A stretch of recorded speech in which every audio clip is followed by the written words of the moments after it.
তুমি বেগম জিয়ার নামে বলবা তুমি বেগম জিয়ার নামে কি বললাম জানো তুমি আমি বেগম জিয়ার কি বললাম ভাই ডু নট তুমি বলো যে তোমাদের আমি বেগম জিয়ার কিছু বলতে পারি টকশো বন্ধ করে ভাই আপনারা টকশো বন্ধ করে বেগম জিয়া ওদের ঘরে বের হইছে এটা বলতে কি জন্য প্লিজ ভাই আপনি কথা বলেন দেশের 20 কোটি জনগণ থেকে বের করেছি আপনি বলবেন কেন সব কথা না ভাই বেগম জিয়া কি ওদের আমি কি বলেছি ওরা হারুনের কাছে আমি করতে বন্ধ করেছে আন্দোলন কথা বলতে পারে বন্ধ করেছে ছিল না আমার টাইমে কথা বলতে পারে না ওরা কি 5 তারিখ ঘটাইছে 5 তারিখে আমি তো ফাইনাল করছি টাইমে একটু কথা বলতে না এটা তো বলতে হবে এইভাবে তারা ডমিনেট করে তারা সিনিয়র দেখে যদি আমাদের এরকম আচরণ করে এটা কিন্তু আসলে তো শুনেন সুন্দর হয় যখন ফালতু কথা বলবে এখানে ভাই কোনো ফালতু কথা বলা হয়নি ডাইরেক্ট রহমানের নিয়ে বলবে ভাই এটা ইতিহাস থেকে আমি বলেছি ফলটা আনতে পেরেছিলেন আলটিমেটলি ফলটা তুমি আনিছো আমি তো 3 তারিখে আপোষ করছ না এখানে 3 তারিখে তুমি আপোষ করেছো 5 তারিখে আমরা 3 তারিখে মৃত্যুর দলিল আপোষ করে কথা বলতে একটা ভিডিও কথা দিয়ে স্বাধীনতা শহীদ যাকে যা খুশি তা বলা এই ছাত্ররা তোমাদের সাথে দূরে সরে আসো আচ্ছা এটা যদি আওয়ামী লীগ সরকার ওদের আন্দোলন ছিল এক কোটা বিরোধী আন্দোলন ভাই যদি হাসিনা কোটা মানতো তাহলে কি আন্দোলন চলতো না ওরা তো চাকরির জন্য আন্দোলন করছে ওরা হাসিনা শুধু আন্দোলন করেছে ওরা চাকরি পাওয়ার জন্য আন্দোলন করছে সেই চাকরি যদি হাসিনা মানতো সেই হাসিনা যদি মানতো তাহলে কি ওরা আন্দোলন করতে পারতো আমার সময় চলে আসতে দেন যে এমনগুলো ছেলেদের আন্দোলন না তাদের পলিটিক্যাল ম্যাচুরিটি নাই ইনফ্যান্টাইল অ্যাটিটিউড দেখায় সিনিয়রিটি দেখে কথা বলা হচ্ছে আমরা ডমিনেট ভাবে আক্রমণ করাটা আমাদের ঠিক না আমি যেটা এনসিপি ছেলেদের ল্যাঙ্গুয়েজ ঠিক করতে হবে এটা ল্যাঙ্গুয়েজ ঠিক করতে হবে এস এম সাইফ মুস্তাফিজ দেশ এখন স্থিতিশীল আমরা নির্বাচনের জন্য প্রস্তুত ডক্টর মোহাম্মদ ইউনূস যখন এই কথা বলেছেন তার মানে তিনি মনে করছেন হয়তো সম্পূর্ণ পরিবেশ পরিস্থিতি সব মিলিয়ে আমাদের নির্বাচনের যে প্রস্তুতি নেওয়া উচিত সেটির জন্য আমরা ফেব্রুয়ারিতে নির্বাচনের জন্য যথেষ্ট প্রস্তুতি আমাদের আছে কিন্তু এনসিপিও আজকে তাদের অবস্থান একেবারে সুস্পষ্ট করেছে তারা সংস্কারবিহীন নির্বাচনে না যাওয়ার ঘোষণা দিয়েছে এই সংস্কার ঠিক কতখানি হলে আপনারা নির্বাচনে যাবেন প্রথমে ধন্যবাদ জানাচ্ছি আপনাকে এবং আমার যারা সমালোচক আছেন এবং যারা দেখছেন তাদের শুভেচ্ছা জানিয়ে আমি আমার বক্তব্য শুরু করছি প্রথমে আসলে আমি একটা বিষয় আসলে আমি একটু অ্যাড্রেস করতে চাই সেটা হচ্ছে জাতীয় পার্টির একজন সমালোচক আমাদের সাথে আছেন সেটা আসলে আমরা গণ অভ্যুত্থানের পরে জাতীয় পার্টিকে আমরা আসলে আমাদের ফোরামে বা আমরা কোথাও আসলে চাই না আর কি যে তারা আমাদের সাথে থাকুক কারণ ফ্যাসিবাদ আমলের সময়ে এই মানুষগুলা শেখ হাসিনাকে কিন্তু একরকম করে রেখেছে এই ফ্যাসিবাদের সময় আমরা দেখেছি আসলে কিভাবে আমাদের ভোটাধিকার হরণ করা হয়েছে যে ভোটের জন্য আজকে বিএনপি আন্দোলন করছে বা বলছে যে আমাদের ভোটাধিকার ফিরিয়ে দিতে হবে এখন তারাই কি তাদেরকে বৈধতা দিতে যাচ্ছে কিনা সেটাও একটা কোশ্চেনের ব্যাপার কারণ আমরা যদি বারবার যেটা বলি যে 90-এর 3 দলের যে 3 জোটের যে রূপরেখা সেখানে আমরা দেখেছি সেই রাজনৈতিক যে দলগুলোর যেই অভ্যুত্থানটি হয়েছিল সেটা কিন্তু ফ্যাসিস্ট স্বৈরাচার এরশাদের বিরুদ্ধে এবং আমরা যে বারবার বলছি যে রাজনৈতিক দলগুলো থেকে আমরা বারবার প্রতারিত হই এবং তরুণরা কেন রাজনীতিতে এসছে তার একটি ভালো এক্সাম্পল এটা হইতে পারে কারণ যেই স্বৈরাচারের বিরুদ্ধে ওনারা মাঠে আন্দোলন করলেন তাকেই কিন্তু আবার তারা এরশাদকে প্রাসঙ্গিক করে ফেলা হলো রাজনীতিতে সেই জাতীয় পার্টিকে নিয়েই বিভিন্নভাবে দল গঠন করা হতো সরকারে যখন যাওয়া হতো তাদেরকে একটা এক্স ফ্যাক্টর হিসেবে ধরা হতো এবং আমরা দেখেছি যে 17 বছর ধরে এই এরশাদের যে দল জাতীয় পার্টি পরবর্তীতে তার ভাই জিএম কাদের এবং তাদের দলের যারা নেতাকর্মীরা আছেন তারা হাসিনার বৈধতা উৎপাদনে অন্যতম বড় একটা ভূমিকা পালন করেছে যেখানে বিরোধী দল ছিল না তারা বিরোধী দলের দামি বিরোধী দলের একটা ভূমিকা পালন করেছে তো সেই মানুষগুলোকে নিয়ে যখন আবার আমাদের এক টেবিলে বসতে হয় সেটাকে আমি আসলে মনে করি না যেটা গণ অভ্যুত্থানের আকাঙ্ক্ষা পূর্ণ হচ্ছে তো আপনারা আসলে গেস্ট কাকে আনবেন এটা তো সম্পূর্ণ আপনাদের ব্যক্তিগত ব্যাপার তবে আমি মনে করি যে এই ব্যাপারটায় আসলে একটু আমাদের খেয়াল রাখা উচিত সবাইকে ফ্যাসিস্ট ট্যাগিং করা থেকেও তো আমাদের বিরত থাকতে হবে হ্যাঁ অবশ্যই বিরত থাকতে হবে কিন্তু আপনি একটু এটা এগ্রি করেন না যে এই 17 বছর ধরে জাতীয় পার্টির ভূমিকাটা কি ছিল তারা তো ফ্যাসিস্টকে ওই বৈধতা দিয়েছে তারা তো ওই বিরোধী দলের জায়গাটা দিয়েছে আমি শিওর ভাই আপনিও তো এগ্রি করেন আপনি বলেন আপনি আমি তো এটা আমি জানতে চাই মানে বিএনপির কাছ থেকে আমি একটু জানতে চাই যে এই 17 বছরে আপনারা জাতীয় পার্টির ভূমিকাটা কি অ্যাড্রেস করেন কিনা তারা এই ফ্যাসিস্ট আমলের যারা ছিলেন হাসিনার তাদের বৈধতা তারা উৎপাদন করেছে বিরোধী দল হিসেবে যেখানে আপনারা উপস্থিত ছিলেন না তারা তো সেই ভূমিকাটা পালন করেছে I do agree with you so দেখেন বিএনপি এগ্রি করছে, আমরাও এগ্রি করছি, তো তাহলে আমরা তো সবাইকে ফ্যাসিস্ট ট্যাগ দিচ্ছি না আপা, আমরা সবাই কিন্তু ট্যাগ দিচ্ছি না, পক্ষে বলছি না কিন্তু। জি, আমি একটু আপনার কাছে জানতে চাই যে এই সংস্কারের কথা আপনি বলছেন, হতে পারে এই জাতীয় পার্টির যে ইস্যুটি আপনি এতক্ষণ আলোচনা করলেন সেটিও আপনাদের এই সংস্কারের অন্তর্ভুক্ত, কিন্তু ঠিক কতদূর সংস্কার হওয়ার পর আপনারা মনে করেন যে আপনারা নির্বাচনে যেতে পারবেন এবং সেই তখন নির্বাচনটা হওয়া সম্ভব হবে কিনা? জি, আমি বলছি আমরা 14 দল সহ জাতীয় পার্টি তাদের নিবন্ধন বাতিল সহ তাদের রাজনৈতিক কার্যক্রম আসলে পরিচালিত হতে পারে না বাংলাদেশে, সে ব্যাপারেও আমরা একমত, এবং এটি আসলে নতুন বাংলাদেশের জন্য মানে আমি অ্যাটলিস্ট এখনো প্রতিবাদ জানিয়ে যাচ্ছে যে ওনাদের সাথে আমরা কোথাও বসতে চাই না আর কি। আর আপনি যেটা বলছেন যে সংস্কারের বিষয়টি, সেটা হচ্ছে প্রধান উপদেষ্টার যে আসছেন আমাদের 5 তারিখের পরে, পাবলিকের এত স্যাক্রিফাইসের পরে, যে গণঅভ্যুত্থানের পরে যে ম্যান্ডেট নিয়ে আসলো, সেটা কিন্তু সে ফুলফিল না করে পুরোপুরি একটা ইলেকশনের রোডম্যাপ দিয়ে দিচ্ছেন। এবং তার রিসেন্ট যে কথাবার্তাগুলো, স্পেশালি সে লন্ডন থেকে ফেরার পরে তারেক সাহেবের সাথে আলাদা একটা বৈঠক করার পর থেকে আমরা দেখতে পেয়েছি তার স্টেটমেন্টগুলো শুধুমাত্র নির্বাচন কেন্দ্রিক, সেখানে সংস্কার বা বিচারের এই প্রসঙ্গগুলো আসছে না, বরঞ্চ সেটা ঠেলে দেওয়া হচ্ছে যে পরবর্তীতে নির্বাচিত সরকারের দিকে, যেটা খুবই অপ্রত্যাশিত আমাদের জন্য। আমরা জানি না কোন অদৃশ্য বলয়, কোন শক্তির জন্য তাদের মুখ থেকে এখন এরকম কথা আসছে। আমরা বারবার বলছি যে মৌলিক সংস্কারের যে জায়গাগুলো সেগুলো নিশ্চিত করতে হবে, শেখ হাসিনার যে বিচারের জায়গাটা এবং আওয়ামী লীগের যে বিচারের জায়গাগুলো এবং তাদের যারা দোসররা যারা আছেন তাদের যে বিচারের জায়গা, সেটা আসলে দৃশ্যমান একটা রোডম্যাপ দিতে হবে। তো সেই জায়গা থেকে আমরা বলছি না, আমরা মনে করি না যে দীর্ঘ সময় লাগার কথা। প্রিসাইজ ভার্সনের আপনারা যদি সংবিধান রচনা করতে চান, সেটার জন্য খুব বেশি সময় লাগবে না। ঐক্যমত্য যে কমিশন গঠন হয়েছে, সেখানে তারা যে মেজর ইস্যুগুলোতে একমত হয়েছে, 19টি মেজর বিষয় এবং আরও সাথে প্রাসঙ্গিক যে বিষয়গুলোতে একমত হয়েছে, সেগুলোর আলোকে একটি সংবিধান রচনা করতে খুব বেশি সময় লাগবে না। যেটাতে যারা বোদ্ধারা আছেন তাদের থেকে আমরা মতামত নিয়েছি এবং তাদের থেকে আমরা শুনেছি, এটাতে খুব বেশি সময়ও লাগবে না। এবং আমরা বারবার বলছি যে একটা গণপরিষদ নির্বাচন, এই গণপরিষদ নির্বাচনের মাধ্যমে সেই বডিটা আসলে এই নতুন সংবিধান রচনা করবে, যেখানে এই সবগুলো ব্যাপার আসলে ফাংশনাল হবে। এবং আমরা মনে করি যে নতুন বাংলাদেশের জন্য সেটা সব থেকে বেশি করে প্রয়োজন, কারণ আবার যদি আমরা জাস্ট আগামীকালকে ইলেকশন দিয়ে দেয়, তাহলে একটা ক্ষমতার হাত বদল হবে। আমাদের পুরানো সেই সব রকম সিস্টেমেটিক যে টুলগুলো আছে, সেগুলো ব্যবহার করে আমরা আবার নতুন করে ফিরিয়ে আনতে পারবো। জি, রেজাউল ইসলাম ভূঁইয়া, নানান রকমের সংস্কারের দাবি আসলে আসছে নির্বাচনকে ঘিরে, এবং নির্বাচন যদি ফেব্রুয়ারিতে হয়, সেটিকে ঘিরে নানান রকমের শর্তও জুড়ে দেওয়া হচ্ছে। এত শর্তের বেড়াজালের মধ্যে আদৌ ফেব্রুয়ারিতে নির্বাচন হবে কি না, কি মনে করছেন আপনারা? ধন্যবাদ আপনাকে, দুই বিজ্ঞ সহ সহ যারা দেখছেন তাদেরকে। যেহেতু প্রসঙ্গত প্রথমতই আমাদের দল নিয়ে কথা হয়েছে, আমি সেখানে একটু কথা বলতে চাই, তারপর আপনার প্রশ্নে আসি। প্রথমত হলো জাতীয় পার্টি এই জুলাইয়ের আন্দোলনের কিন্তু অংশীদার ছিল, এবং আমরা এই টকশোতে বসে আমি যখন সবাই স্থাপনার কথা বলতো, আপনি রিয়ন করে দেখেন, তখন আমরা এই লাশের কথা বলেছি, আহতের কথা বলেছি এবং পক্ষে কথা বলেছি। আমরা বিরোধী দলে ছিলাম, তারপরও দলগতভাবে আমরা এই আন্দোলনের সমর্থন করছি। রংপুরে যখন আবু সাইদ মারা গেল, তারপরে আমরা দলীয় ব্যানারে তার মৃত্যুর প্রতিবাদ জানিয়েছি। সেখানে আমাদের 2 জন শহীদ হয়েছে, আমাদের 4 জন কর্মী জেল খেটেছে। এটা হলো এই প্রেক্ষাপট। 17 বছরের যে কথাটি এসছে, সেখানে আমার ব্যাখ্যা হলো এরকম যে 14 সালে যখন নির্বাচন আসলো, তখন জাতীয় পার্টির মূল স্টিম হুসাইন মোহাম্মদের সাথে নির্বাচনে যায়নি। উনি নির্বাচন থেকে পদত্যাগ করতে বলার পরে আমি সহ 270 জন প্রার্থী পদত্যাগ করেছে, তারপরে একটা অংশ গিয়েছে এবং এরশাদ সাহেবকে সিএমএইচে নিয়ে গেছে। কি অবস্থা হয়েছে সমস্ত বাংলাদেশ সেটা দেখেছে। 18 সালে সার্বজনীন বলবো এই কারণে যে ডক্টর কামাল হোসেনের নেতৃত্বে বিএনপি, মান্নাবাই থেকে ধরে জামাত ইসলামের বর্তমান আমির সহ 25 জন, তারা সবাই এবং আমরা নির্বাচনে অংশগ্রহণ করেছি। বিএনপি সেই নির্বাচনে 4 বছর সংসদও ছিল এবং এই নির্বাচনটা একটা অংশগ্রহণমূলক নির্বাচন বলা যায়। 24 সালে আমরা নির্বাচনে অংশগ্রহণ করেছি, 7 মাস মেয়াদ ছিল। এখন নির্বাচনে অংশগ্রহণ করে তাদের নির্বাচনটাকে সবচেয়ে বিতর্কিত নির্বাচন বলা হয়, আমির নির্বাচন বলা হয়। আপনারা না গেলে হয়তো সেই নির্বাচনে আমরা না গেলে রাশিদ খান মেননরা হয়তো অন্য কেউ হয়তো সেটা হইতে পারত।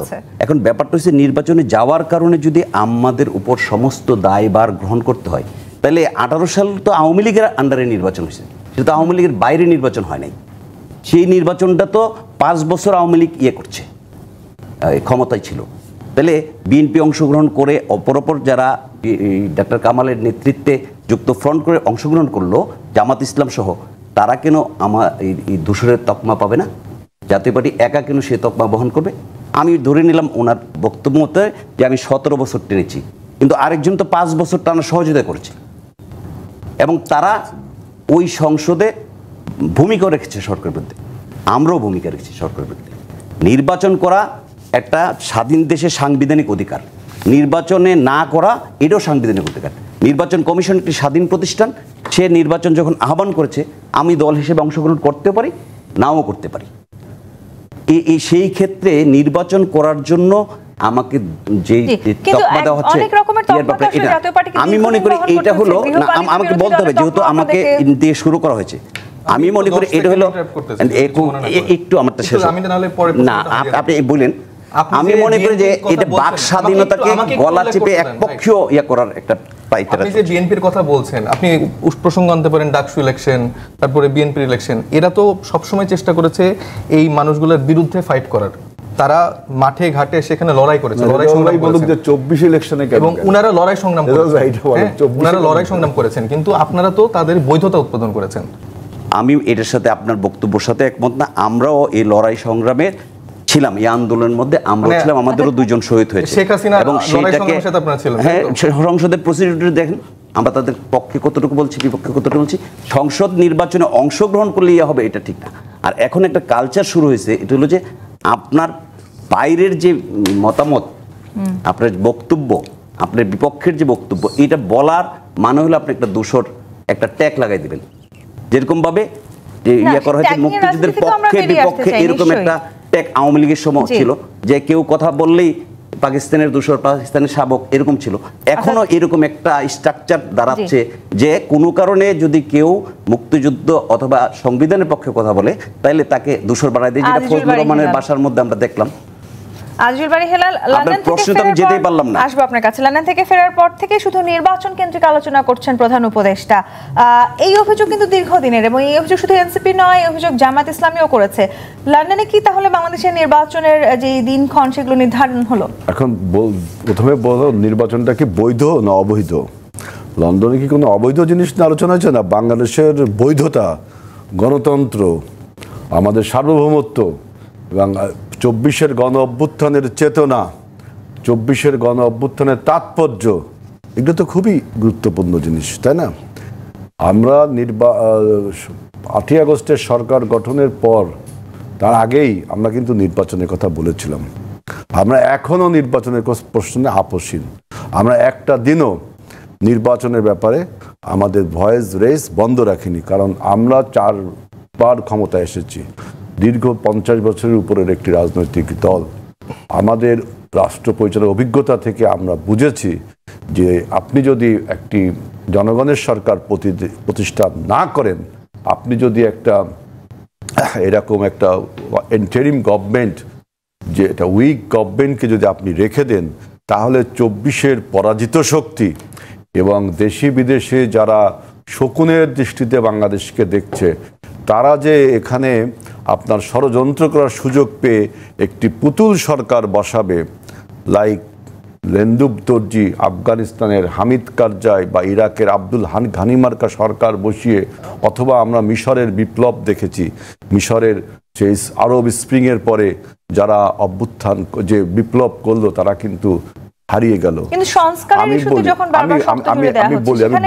আমি বলি এইভাবে প্রশ্ন করলে আপা দর্শক আমাকে ভুল বুঝবে, বুঝছেন? আপনি তিউনিশিয়াও দেখেছেন। সুতরাং সংস্কার, বিচার, এগুলোকে কেউ অস্বীকার করছে? যা বিএনপি কি বলছে সংস্কার করবে না? বিএনপির আগে কি মুস্তাফিজদের দল সংস্কারের কথা বলেছে? আমরা বলেছি, আমরা সেই আদিকাল থেকে বলে আসছি, স্টিল নাও বলছি। এবং সংস্কার, আপনি তো প্রসঙ্গ আমরা চেঞ্জ করে দিলেন। সংস্কার, বিচার, it's a continuous process, so it can be held simultaneously. এটাই তো, নাকি ওই যে 51% লিখছে না যে কি সংস্কার শেষ হবে?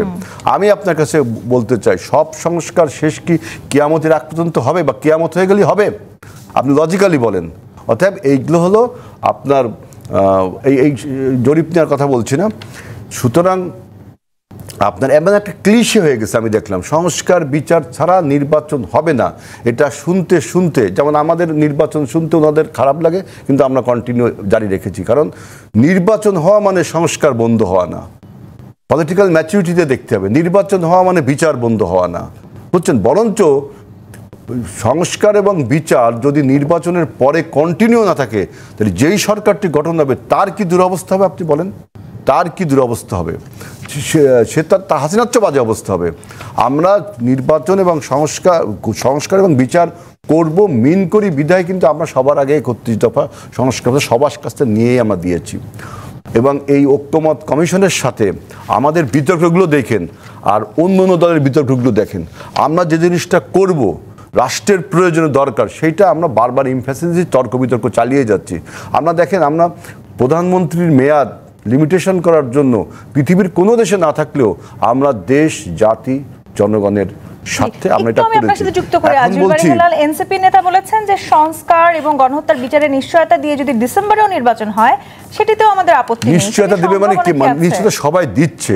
আপনি বলতেছেন যে আমি বললাম যে আপা আমি আপনার এখানে কালকে টেলিভিশন টক শোতে আসবো, কালকে না হওয়ার আগে আপনি বলছেন আপনি নিশ্চয়তা, আমি কিভাবে নিশ্চয়? আমি বলছিলাম তো আমি আসবো, কিভাবে নিশ্চয়তা দেবেন? এখন আমার বক্তব্য একটা, যে মানুষ রাজনীতিতে করে কিন্তু ক্ষমতার জন্য। আপনার অনেক বক্তব্য আছে কি জন্য পলিটিক্সটা করে, কিন্তু আলটিমেটলি ক্ষমতা নিয়ে কি করে? রাষ্ট্রটা পরিচালনা করে।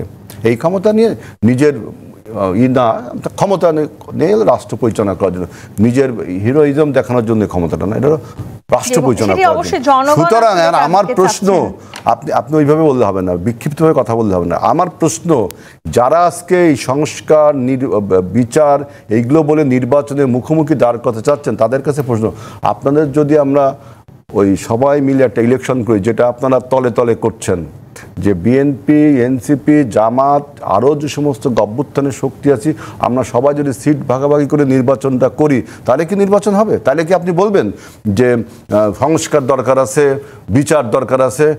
তার মানে কি জানেন, এখন যে সরকারটা অন্তর্বর্তীকালীন সরকার আছে, এই সরকারটা কিন্তু আপনার kind of NCP led, kind of জামাত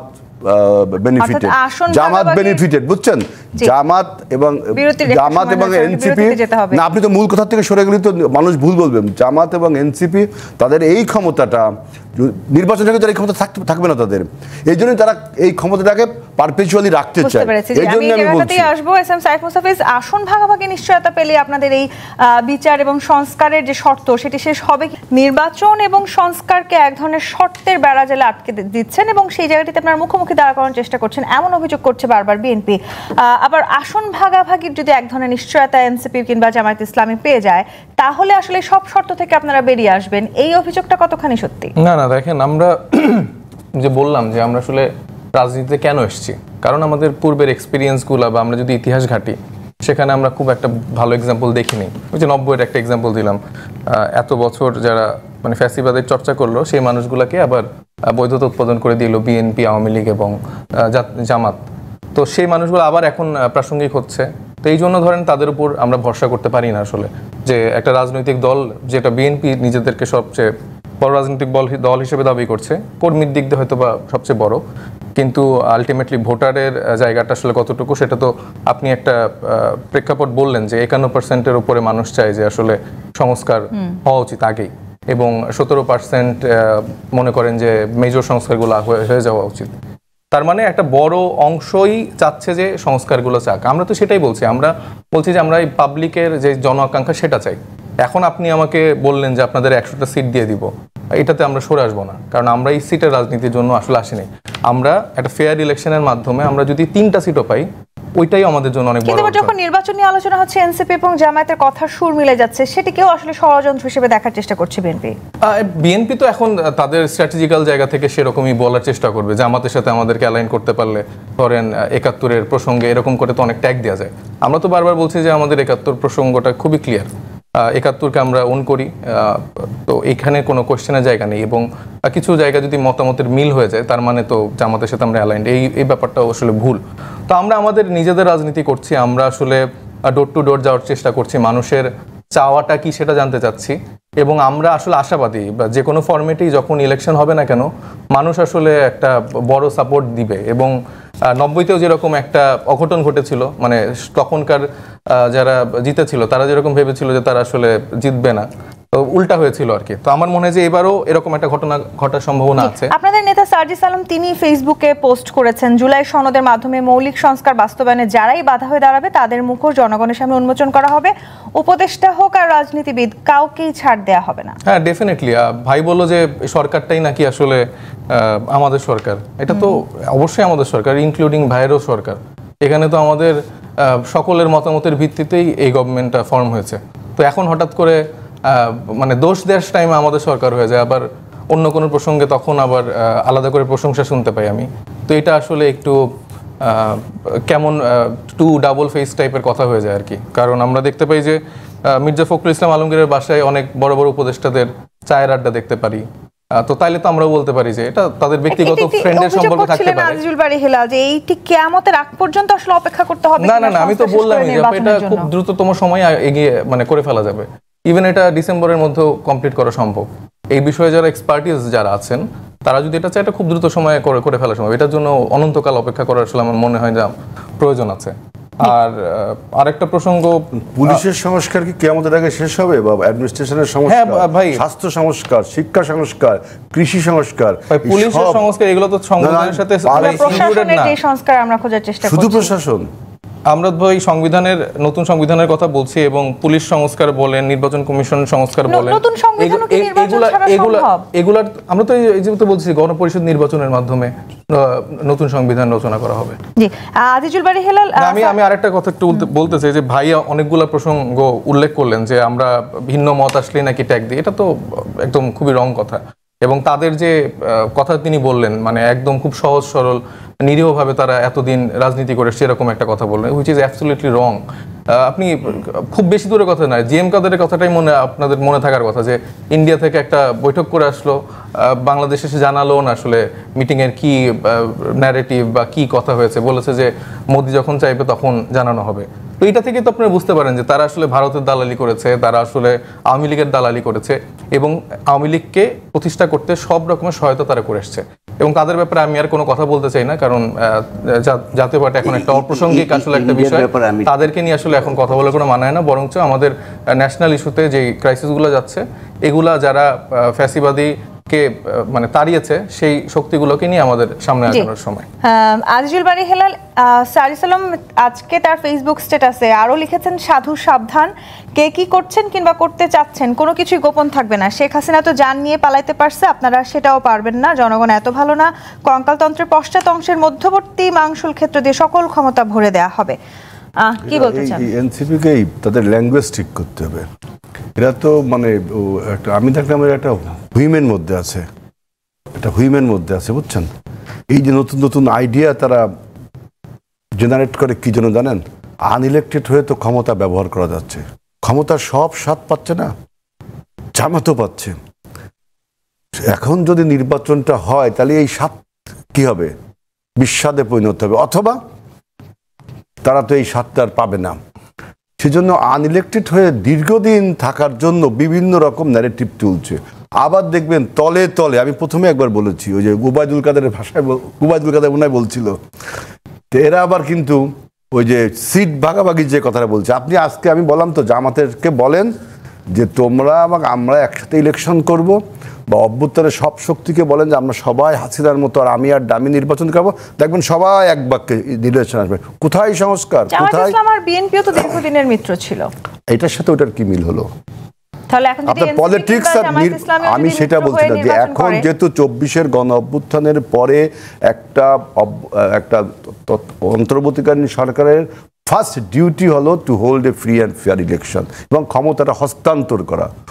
ওই যে মোস্তাফিজ বলল ক্ষমতার হাত বদল, এটা যে কত গুরুত্বপূর্ণ, মানে বর্তমান বাংলাদেশের কনটেক্সট এটা অনেক গুরুত্বপূর্ণ। বাংলাদেশের ভবিষ্যৎ, আপনার গণতন্ত্র, ভবিষ্যৎ সার্বভৌমত্ব নির্ভর করছে এই সরকারের নির্বাচনের উপর। এই নির্বাচনটাকে মেলাইন করতে পারলে, এই নির্বাচনটাকে প্রশ্নবিদ্ধ করতে পারে, নির্বাচনটা না হলে লাভকার শেখ হাসিনা। শেখ হাসিনা কি বয়ান দেয় দেখেন, যে ডক্টর ইউনূসের অধীনে নির্বাচন করা যাবে না। বলছে না? এবং ভারত জানে যে এই বাংলাদেশে একটা আনস্টেবল সিচুয়েশন করে রাখবে, তাহলে বাংলাদেশে ক্লায়েন্ট স্টেট করতে হবে, ক্লায়েন্ট স্টেট হতে পারে। তাহলে এনসিপি বলেন, জামাত বলেন, জাতীয় পার্টি বলেন, অন্য যে সমস্ত রাজনৈতিক দল বলেন, তাদের এটা বুঝতে হবে না যে বাংলাদেশে এখন একটা গণতান্ত্রিক সরকার প্রয়োজন। সেইটা অনুষ্ঠিত না হলে কি হবে আপনি বলেন? নির্বাচন যদি না হয় বাংলাদেশ অন্ধকারের দিকে চলে যাবে। আপনি তো এই সরকার তো উইক, এই সরকার তো সেই ক্যাপাসিটি আছে দেশটা চালানোর, এই ক্যাপাসিটি কি আছে? সেজন্য বলছি, আপনি দেখেন ডক্টর ইউনূস সরকার যখন ক্ষমতায় আসলো, ওরা না বুঝে কথা বলছে নির্বাচনে যাব না, নির্বাচনে না গেলে দেশের যে কি ক্ষতি হবে। নির্বাচনে ইনক্লুসিভ সবাইকে নিয়েই করতে হবে, এবং আমাদেরও দায়িত্ব আছে এনসিপি কে, জামাতকে যাদের নির্বাচনে অংশগ্রহণ করে, এটা আমাদেরও দায়িত্ব। আপনি খালি বলবেন না আসলে কি হয়েছে না, তাদের আসতে হবে। গণতন্ত্রের সাথে যারা শহীদ হয়েছে তাদের রক্তের সাথে তাদের নির্বাচনটা আসতে হবে। সুতরাং এই যে দেখেন ডক্টর ইউনূস সরকার যখন ক্ষমতায় আসলো, আমরা প্রথম ডে 1 থেকে যখন নির্বাচন চাইলাম, তখন দেখি আমাদের বিরুদ্ধে সবাই কথা বলছে, জামাত, জাতীয় পার্টি, জামাত, এনসিপি, আরো অন্য অনেক দল, যে বিএনপি নির্বাচন। এবং এই সরকার, ইউনূস সরকারকে আরো দিন থাকা দরকার, কিয়ামত আপনার 5 বছর থাকা দরকার। কত রকম সরকারকে প্যাম্পারিং করেছে। যেই ইউনূস সরকার সঠিক সিদ্ধান্তটি নিয়েছেন, কারণ যারা পলিটিক্সটা করেন, পলিটিক্সটা অ্যানালাইসিস করেন, তারা বোঝেন সঠিক সিদ্ধান্ত নিয়েছে যে আমরা রোড টু ডেমোক্রেসি। তখনই কিন্তু আমি দেখলাম ওই যারা আগে প্যাম্পারিং করতো তারা এখন হতাশ, যারা প্যাম্পারিং করতো তারা এখন হতাশ। এবং এই যে আসবো আপনার কাছে অ্যাডভোকেট রেজাউল ইসলাম ভাইয়া, এই যে শর্ত আছে, এটা না হলে হবে না, ওটা না হলে হবে না, এই রাজনৈতিক দল আসতে পারবে না, কিংবা এই জিনিসটি না হলে আমরা নির্বাচনে অংশগ্রহণ করবো না, এত কিছুর মধ্য দিয়ে আদৌ নির্বাচন অংশগ্রহণমূলক হওয়ার সম্ভাবনা দেখছেন কিনা? নির্বাচন তো যে বক্তব্য চলছে আর যে দাবি দাবা উঠছে, তো অংশগ্রহণমূলক হওয়ার কোনো লক্ষণ একদমই নেই। যেটা বললেন মুস্তাফিজ সাহেব, যে জাতীয় পার্টি সহ 14 দলকে করতে হবে, বাতিল করতে হবে, নিবন্ধন বাতিল করতে হবে, ওনাদের দাবি। জাতীয় পার্টির ইস্যুটাকে আরো সামনে চলে আসছে। আপনি এই নিবন্ধন তো একটা আইনের ভিত্তিতে হয়, আরপিওর বিধান অনুসারে। আরপিওর কোন শর্ত জাতীয় পার্টি লঙ্ঘন করছে যে নির্বাচন কমিশন জাতীয় পার্টির নিবন্ধন বাতিল করবে? এটা নির্বাচনকে পিছানোর একটা ষড়যন্ত্র। জাতীয় পার্টি নির্বাচনমুখী দল, নির্বাচনে যেতে চাই। 90-এর কথাটা বলা হয়েছে। 90-এর যে 3 জোটের রূপরেখা, এই রূপরেখা কিন্তু দ্বিপক্ষীয় স্বাক্ষর ছিল। হুসাইন মোহাম্মদ এরশাদ সাংবিধানিকভাবে ক্ষমতা হস্তান্তর করে পদত্যাগ করছে, আর শেখ হাসিনা পলায়ন করেছেন। দুইটার মধ্যে পার্থক্য আছে। এবং 90 আমাকে একটু বলতে হবে, 90-এর সেই বিতর্ক আসেন না, আপনার সময় কিন্তু আমি কথা বলি নাই, কিন্তু আমাকে যদি আপনি বাধা দেন তাহলে আমাদের অন্যদিকে চলে যাবে। এরশাদ সাহেবের 86 সালের পর থেকে গণতান্ত্রিক সরকার, এটা সাংবিধানিকভাবে হাইকোর্টের রায়, এটা আমার কিছু বলার নেই, হাইকোর্টের রায় আছে। এইটা 90 সালের যে 3 জোটের রূপরেখা, সেখানে কিন্তু বলা হয়েছে সব দলকে নির্বাচনে অংশগ্রহণ করার সুযোগ দিবে এবং সমান সুযোগ দিবে। সেই হিসাবে জাতীয় পার্টি নির্বাচনে অংশগ্রহণ করার সুযোগ পেয়েছে, 35টা আসনে জয়লাভ করেছে, জনগণ গ্রহণ করেছে। জনগণ যদি গ্রহণ না করতো জাতীয় পার্টি চলে যেত। এখন যে প্রেক্ষাপট, নির্বাচন আসুক, জাতীয় পার্টি নির্বাচনে অংশগ্রহণ করুক। জনগণ যদি না চায়, জাতীয় পার্টির পরিণতি মুসলিম বা নেবের মতো হবে। এটা অবধারিত আমাদের ভূমিকার কারণে, রাজনীতির কারণে। কিন্তু আপনি জোর করে আমাকে নির্বাচন থেকে সরিয়ে রাখবেন, আমার নিবন্ধন বাতিল করার কথা বলবেন, এটা একটা ট্যাগ লাগিয়ে দিবেন, এটা হওয়ার তো কোনো ব্যাপার না। আর আপনি যেটা বললেন সেটা হলো যে না, সকল রাজনৈতিক দলের একই ইচ্ছা না। আওয়ামী লীগ চায় যে জাতীয় পার্টি ফিরে আসুক। বিএনপির মহাসচিব তো জাতীয় পার্টি না, শুধু বিএনপি মহাসচিব তো ফখরুল সাহেব তো মানে নির্বাচনের জুলাই আগস্টের আন্দোলনের কিছুদিন পরে বলছে যে আমরা মনে করি না আওয়ামী লীগ নির্বাচনের বাইরে থাকুক। এই বক্তব্য আসছে, এই বক্তব্য সামনে নির্বাচনে আদৌ আওয়ামী লীগের অংশগ্রহণ করার সুযোগ আছে বলে কি আপনারা মনে করেন? একপক্ষীয় নির্বাচন করবেন আপনি, এবং এই একপক্ষীয় নির্বাচন মেনে নেবেন, এটা তো হওয়ার কোনো মানে ইয়া নাই। এই নির্বাচন দেশীয় এবং আন্তর্জাতিকভাবে গ্রহণযোগ্য হবে না। আপনি মিলে একটা নির্বাচন করলেন, হ্যাঁ, একপক্ষ নির্বাচন হলে এটা গ্রহণযোগ্য, সবাইকে সুযোগ দিতে হবে, অন্তর্বর্তীমূলক নির্বাচন করতে হবে, তাইলে এই নির্বাচন গ্রহণযোগ্য হবে এবং টেকসই হবে গণতন্ত্র। আপনাকে কিন্তু মনে রাখতে হবে, যে শত ছেলে প্রাণ দিয়েছে, এটা একটা কোটা আন্দোলন শুরু হওয়ার পরে এইটা কি গণতান্ত্রিক আন্দোলনের রূপ লাভ করেছে। এখন আপনি গণতন্ত্রকে প্রাতিষ্ঠানিক রূপ দিতে চাইলে অবশ্যই সকল শক্তিকে নির্বাচনে অংশগ্রহণ করবেন, জনগণ নির্বাচনের মধ্য দিয়ে বয়কট করবে। টিআইবির একটা রিপোর্টে বলা হয়েছে এবার আমাদের পালা, এই আচরণটা উদ্বেগজনকভাবে বাড়ছে। রাজনৈতিক দলগুলো আসলে সব সময় যখন কোনো পট পরিবর্তন হয় তখন নিজেরাই জয়ী হবে সেটি ভাবছে যে এটিও আসলে আমাদের জন্য একটা শঙ্কার বিষয় কিনা। যে প্রাথমিক রাজকাহন থেকে আরো একটি বিরতি নিয়ে ফিরছি, সাথেই থাকুন। যে প্রাথমিক রাজকাহন দেখছেন, এস এম সাইফ মুস্তাফিজ। এবার আমাদের পালা, এই আচরণ উদ্বেগজনকভাবে বাড়ছে টিআইবি বলছে। আবার বিএনপি অভিযোগ করছে যে ক্ষমতার সব স্বাদ বিষাদে পরিণত হবে যদি একটি সুষ্ঠু নির্বাচন হয়, এবং সে কারণে আপনারা আনইলেক্টেড অবস্থায় সেই ক্ষমতার স্বাদ দীর্ঘদিন ভোগ করতে চান। সেই কারণেই আপনারা চাইছেন যে কোনোভাবেই হোক নির্বাচনটা পিছিয়ে যাক। আমরা কোথায় ক্ষমতার স্বাদ ভোগ করছি আমি তো বুঝতে পারলাম না। আমরা কি উপদেষ্টা মণ্ডলীতে আছি? আপনাদের দুজন মুখপাত্র আছেন এরকম ভাবে সবাই বলার এটা পুরো গণ অভ্যুত্থানের তারা মুখপাত্র।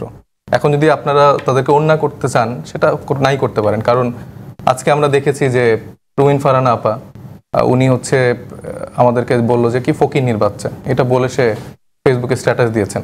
আসনাদকে উদ্দেশ্য করে ফকিন্নির বাচ্চা বলেছেন। নাহিদ ইসলাম ফজলু সাহেব উনি হচ্ছে রেগুলার ফকিন্নির পুত। তুমি নাহিদ ইসলামেরটা বক্তৃতা দাও। নাহিদ ইসলাম কি উপদেষ্টা ছিল না? হ্যাঁ জি, সভাপতি। হ্যাঁ জি, এখন নেই। উনি ক্ষমতা ছেড়ে এসছে, ক্ষমতা ছেড়ে একটি দল গঠন করেছে। উনি প্রেসিডেন্ট জিয়াউর রহমান সাহেবের মতো ক্ষমতায় থেকে একটি দল গঠন করেনি। আমাদের আর আপনাদের ক্লিয়ার একটা ডিফারেন্স এই যে। আবার একটা ফালতু কথা না, এটা তো সত্য ভাই। আমি এখন তো আচ্ছা, আমি আমার প্রসঙ্গটা শেষ করি না, আপনি বলেন ভাই, তারপরে বলেন, আপনার টাইমে বলেন। আমি একটু ভাই, আমি তো আমার কথাগুলো একটু বলে নিই। মাহমুদ সজীব ভুঁইয়া তোমাদের নেতা কিনা? ভাই এটা তো বললাম আমাদের সবার নেতা, সে গণঅভ্যুত্থানের নেতা, সে বৈষম্য বিরোধী ছাত্র আন্দোলনের নেতা, যার জন্য 5 তারিখে আপনারা হচ্ছে যে মুক্তি পেলেন। আপনারা যারা এতদিন ধরে মাঠের সংগ্রামে আন্দোলন করতে পারছিলেন না, বিভিন্ন ভাবে তুলে নিয়ে যাচ্ছিল, কিন্তু মানুষ পছন্দ করে সেই মানুষগুলোকে এখন কথা বলতে পারছেন।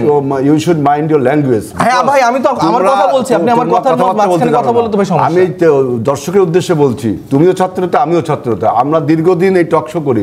আমরা ভাই আমি আমার প্রসঙ্গ যখন আমি কথা বলছি আমাকে তো বলতে দিতে হবে। তুমি এই কথাটা কি বলতে?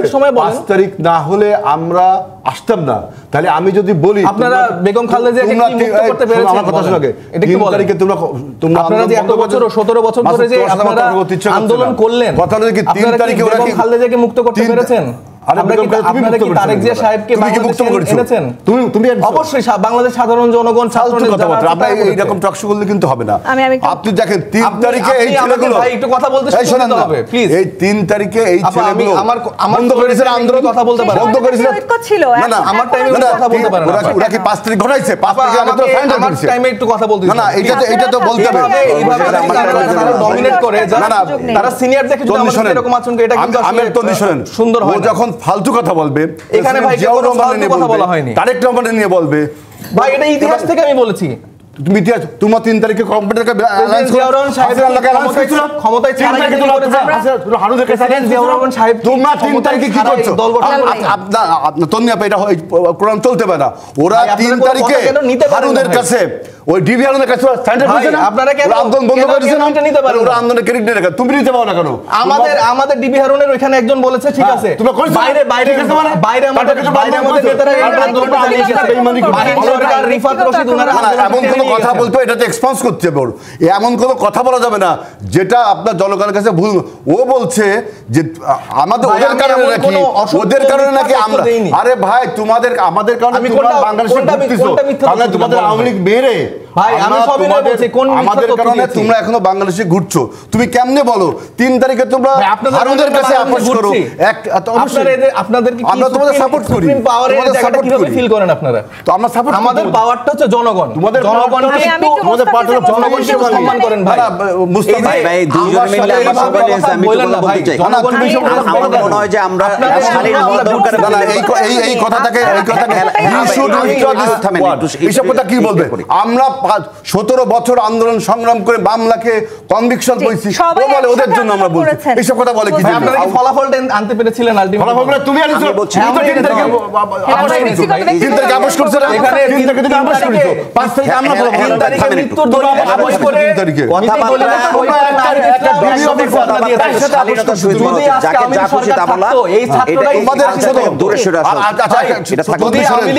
ওদের আন্দোলন ছিল কোটা বিরোধী আন্দোলন। যদি হাসিনা কোটা মানতো তাহলে কি আন্দোলন চলতো না?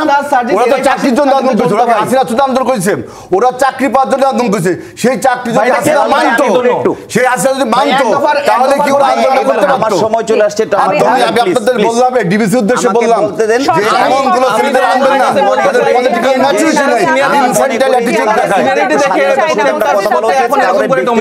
আক্রমণ করাটা আমাদের ঠিক না।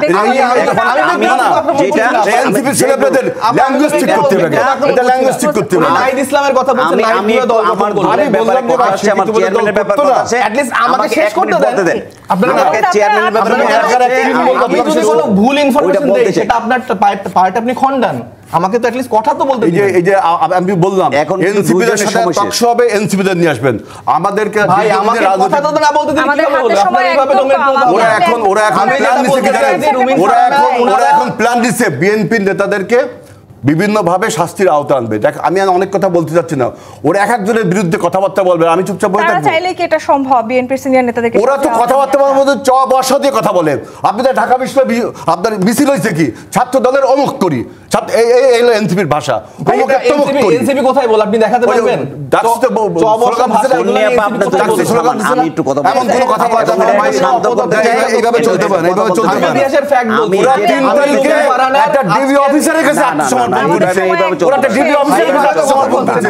এই আন্দোলনটা ছাত্ররা আমার মনে হয় মুস্তাফিজ এই যে আমি তো আমার আমি একটু বলেন ভাই, সময়টা খুবই শেষ। আমার মুস্তাফিজ আমি তো আমার কথাগুলো শেষ করি। আজকে অনেক সময় নিয়েছেন করার এক মিনিট সময় স্ট্যাটাস দিয়েছে, আপনিও দেখতে পারবেন। আমাদেরকে বলেছে ফকিনীর বাচ্চারা। আপনাদের ফজলু সাহেব রেগুলার বলে যাচ্ছে যে ফকিনীর পুতেরা, এবং ফজলু সাহেব কন্টিনিউয়াস এই আন্দোলনটাকে যেভাবে তিনি ছোট করে বলেন সেটা আসলে পুরো গণঅভ্যুত্থানে যারা মানুষ যারা আছেন তারা প্রত্যেককে খুব আহত হয়। তুমি বেগম জিয়ার নামে বলবা, তুমি বেগম জিয়ার নামে কি বললাম?